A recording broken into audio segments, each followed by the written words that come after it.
सुप्रभात बच्चों। आज मैं कक्षा 11 के छात्रों को संत कबीर के जीवन परिचय के बारे में अवगत कराने जा रहा हूँ। बच्चों, संत कबीर का जन्म सन 1398 ईस्वी में उत्तर प्रदेश के बनारस शहर में एक विधवा ब्राह्मणी के गर्भ से हुआ था, जिसे स्वामी रामानंद जी ने भूलवश पुत्रवती होने का आशीर्वाद प्रदान कर दिया था।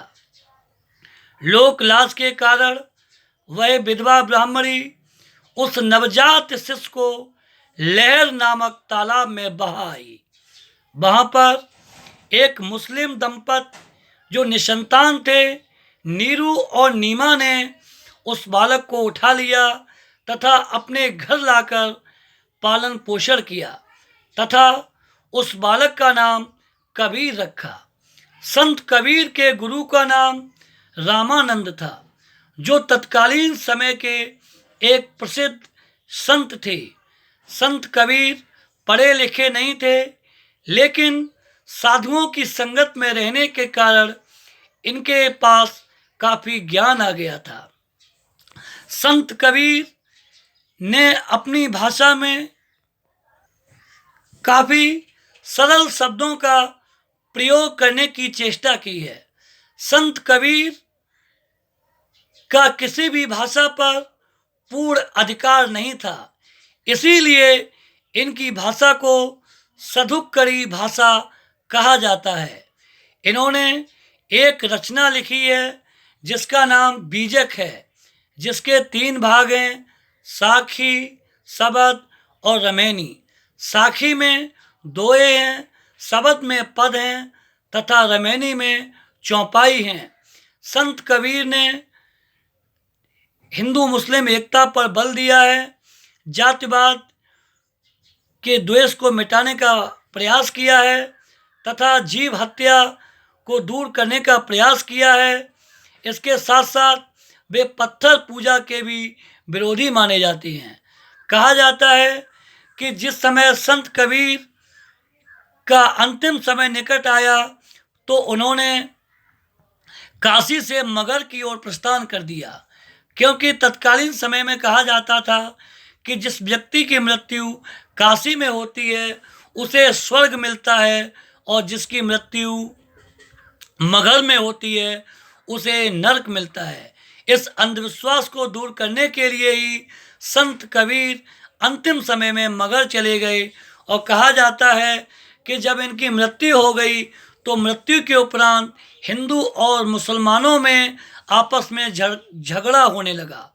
हिंदू कहने लगे कि मैं इन्हें जलाऊंगा तथा मुस्लिम कहने लगे कि मैं इन्हें दफनाऊंगा। कहा जाता है कि जब दोनों झगड़ रहे थे तभी इनके मृतक शरीर के स्थान पर फूल आ गए। आधे फूल हिंदुओं ने ले लिए तथा आधे फूल मुसलमानों ने ले लिए, और अपने धर्म के अनुसार इनका अंतिम संस्कार किया गया। बच्चों, संत कबीर की शादी भी हुई थी। संत कबीर की शादी के उपरांत इनके 2 बच्चे भी हुए। लड़के का नाम कमाल था तथा लड़की का नाम कमाली था। इनकी पत्नी का नाम लोई था। संत कबीर ने लंबी आयु प्राप्त की। ये लगभग 120 वर्ष तक जीवित रही और सन 1518 में ये इस पृथ्वी को छोड़कर स्वर्ग में चली गई। संत कबीर का भाव पक्ष बहुत ही सशक्त माना जाता है। इनका जो भाव था वह भक्ति काल में ऐसा भाव और किसी कवि का देखने को नहीं मिलता है। संत कबीर जीव हत्या के विरोधी थे। जीव हत्या का विरोध करते हुए इन्होंने लिखा है कि बकरी पाती खात है ताकि कारी खाल, जे नर बकरी खात हैं तिनको कौन हलाल।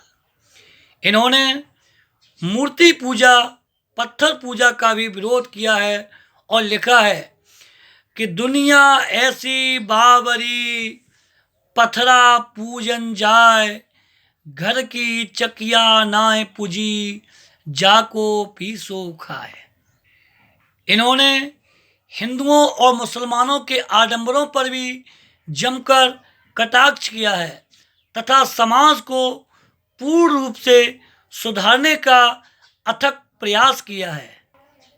जिस समय संपूर्ण देश में कोई भी व्यक्ति अन्याय के विरुद्ध आवाज उठाने के लिए तैयार नहीं था, तब संत कबीर ने अपनी कविता के माध्यम से लोगों को जागृत करने का प्रयत्न किया, जो काफी सराहनीय था।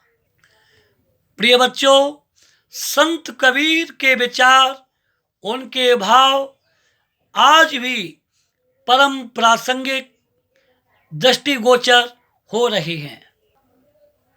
तो बच्चों, आज मैंने आपको संत कबीर के बारे में अवगत कराया। कल मैं आपको इनके पद पढ़ाऊंगा तथा उनकी व्याख्या भी करूंगा। तब तक आप घर पर बैठकर शिक्षा अर्जित करते रहिए। धन्यवाद।